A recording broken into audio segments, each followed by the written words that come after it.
दोस्तों क्या आपको पता है अपना इंडिया कैसा दिखता है? ऐसा? जी नहीं, ऐसा।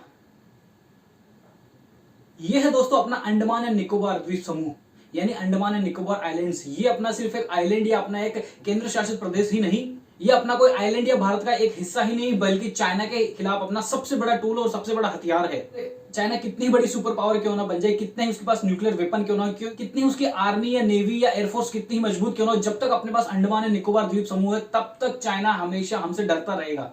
तो सबसे पहले दोस्तों यहां समझते कि चाइना आखिर हासिल क्या करना चाहता है। एक टाइम था दोस्तों जब चाइना और इंडिया बिल्कुल सेम प्लेटफॉर्म पर थे। बोले तो दोनों ही गरीब देश थे, दोनों ही कोलोनाइजेशन से जस्ट फ्री ही हुए थे, आजाद हुए ही थे। 1947 में इंडिया आजाद हुआ और 1949 में चाइना में कम्युनिज्म आया।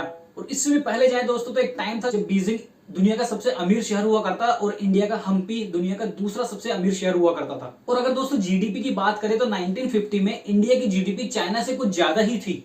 But soon China was able to see the bigger picture and this difference started getting bigger. China ने 21st सेंचुरी में गन्स एंड बुलेट से लड़ने के बजाय इकोनॉमी से लड़ने का दूरदर्शी फैसला लिया। सिंपल स्ट्रैटेजी फॉलो करे कि दुनिया के लिए कोई ऐसा काम करो जो कोई दूसरा नहीं कर रहा हो और दुनिया को अपने ऊपर डिपेंडेंट बना दो एंड इररिप्लेसेबल बन जाओ। और इस तरह से चाइना बन गया दुनिया की फैक्ट्री, यानी कि मैन्युफैक्चरिंग हब। आज दुनिया की सारी बड़ी बड़ी फैक्ट्रीज चाइना में है, टेस्ला से लेके एप्पल तक। ये सब अपना माल चाइना में प्रोड्यूस करते हैं और फिर दुनिया में एक्सपोर्ट करते हैं। चाइना की फैक्ट्रीज में 996 का कल्चर है। बोले तो 9 AM पर आना है, 9 PM पर घर जाना है और 6 डेज ए वीक काम करना है।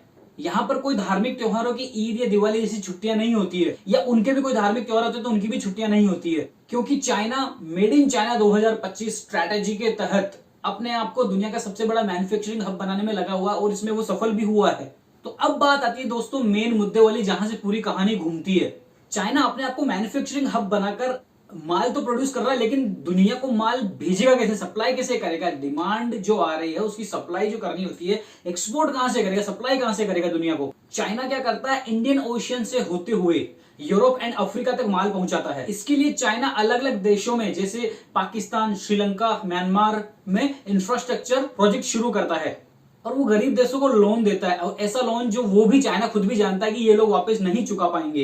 एंड जब वो देश डिफॉल्ट करते हैं लोन चुकाने में, तब उन देशों की स्ट्रेटेजिक लोकेशन एंड पोर्ट्स पर वो कब्जा कर लेता है। Sudan, Djibouti, Pakistan, Maldives, Sri Lanka, Myanmar, Bangladesh, Cambodia and Hong Kong जैसे देशों में अलग अलग प्रोजेक्ट्स एंड पोर्ट्स शुरू किए हैं, जिसे चाइना स्ट्रिंग ऑफ पर्ल्स कहता है, string of pearls.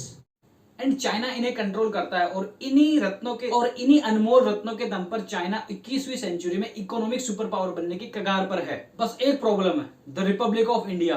Andaman Nicobar एक 800 से ज्यादा छोटे बड़े आइलैंड्स का एक ग्रुप है, जिसमें सिर्फ 38 आइलैंड्स पर लोग रहते हैं, जो कि इंडिया से 1500 किलोमीटर दूर है, लेकिन इंडिया का सबसे इंपॉर्टेंट आइलैंड है क्योंकि ये चाइना का रूट ब्लॉक करता है। क्योंकि स्ट्रेट ऑफ मलाका से आने वाला हर वेसल भारत के एक्सक्लूसिव इकोनॉमिक जोन से होकर ही गुजरता है। चाइना दुनिया का सबसे बड़ा ऑयल एंड गैस इंपोर्टर है एंड चाइना का 53% ऑयल सऊदी अरेबिया से इंपोर्ट होता है, और ये सारा काफिला अंडमान के इस छोटे से रास्ते से होकर गुजरता है। And this is the huge problem for the China, because ये चाइना के स्ट्रिंग ऑफ पर्ल्स की स्ट्रेटेजी को कंप्लीटली ब्रेक डाउन करता है। अभी भारत एक साल के लिए G20 देशों का जो एक ग्रुप है, जो वर्ल्ड के सबसे पावरफुल देशों का एक ग्रुप बना हुआ है, G20 ग्रुप है, उसका एक साल के लिए इंडिया प्रेसिडेंट है। एंड कुछ ही दिनों पहले प्रीव्यू ब्रीफिंग भारत के मेन शहरों जैसे दिल्ली, नोएडा, गुड़गांव, चेन्नई, मुंबई, हैदराबाद जैसे शहरों को छोड़कर जिस तरह से श्रीनगर में मीटिंग करवा के पाकिस्तान को कड़ा संदेश दिया, वैसे ही अंडमान में करवाकर दुनिया को अंडमान का इंपोर्टेंस बताया और इंडिया के लोगों को भी अंडमान का इंपोर्टेंस बताया, और चाइना को ये कड़ा संदेश गया। भारत ने इसका इंपोर्टेंस समझते हुए डेवलपमेंट इन अंडमान निकोबार को सुपर फास्ट कर दिया गया है। 2020 से पहले इन आइलैंड्स पर ब्रॉडबैंड भी नहीं था। 50,000 रुपए पर मंथ पे करते थे सैटेलाइट इंटरनेट के लिए। बट अब सिचुएशन बदल रही है और अंडमान निकोबार रीजन में बहुत ज्यादा डेवलपमेंट हो रहा है, सिक्योरिटी पर्सपेक्टिव से भी एंड इकोनॉमी पर्सपेक्टिव से भी। इनफैक्ट चोला डायनेस्टी, जिन्होंने इंडियन कल्चर को कंबोडिया और इंडोनेशिया तक पहुंचाया, वो लोग भी अंडमान निकोबार के आइलैंड्स को as a naval base use करते थे। इसीलिए भारत 75,000 करोड़ के प्रोजेक्ट्स इस एरिया में शुरू कर रहा है। इन प्रोजेक्ट्स में क्या क्या शामिल है? एयरपोर्ट्स जो मिलिट्री एंड टूरिज्म दोनों के लिए यूज होंगे, एंड इससे होगा ये कि आर्मी, नेवी, एयरफोर्स के लिए साउथ में भी एक बेस बन जाएगा। इन सारे प्रोजेक्ट से 1 lakh new jobs and 1.5 lakh indirect jobs पैदा होंगे। नाउ फ्रेंड्स, ये है ब्रह्मोस मिसाइल जो इंडिया ने इंडिजिनसली डेवलप किया है। एंड इसकी खास बात यह है कि ये लैंड, एयर एंड वाटर कहीं से भी लॉन्च की जा सकती है। एंड इसकी एक्सटेंडेड रेंज 450 किलोमीटर है। एंड मैप पर देखो तो साफ समझ में आता है कि जब निकोबार आइलैंड पर जब ये मिसाइल स्टेशन होगा तो मलाका स्ट्रेट से आने वाले किसी भी एग्रेसिव शिप पर भारत डायरेक्ट अटैक कर सकता है। एंड ये चीज भारत को चाइना के अगेंस्ट बहुत बड़ी पावर देती है। एंड अगर फ्यूचर में इंडिया और चाइना के रिलेशंस और भी ज्यादा खराब होते हैं तो ये आइलैंड, मिसाइल एंड मिलिट्री एक डेडली कॉम्बिनेशन साबित हो सकता है इंडिया के लिए। Now friends, Andaman and Nicobar को डेवलप करने की जरूरत है। एक्सपर्ट्स ने 1970s में ही कर दिया था ये बात, लेकिन अब इस पर काम करना मोदी सरकार ने शुरू किया है और इन सारे प्रोजेक्ट्स को पूरा होते होते 30 साल लग जाएंगे। सो द कंक्लूजन इज, दोस्तों चाइना की जो नेवी है बहुत ही ज्यादा एडवांस है, इंडिया से तो बहुत ज्यादा एडवांस है, इनफैक्ट अमेरिका से भी ज्यादा एडवांस है। But in a fight between bear and the alligator, it is the terrain which determines the win।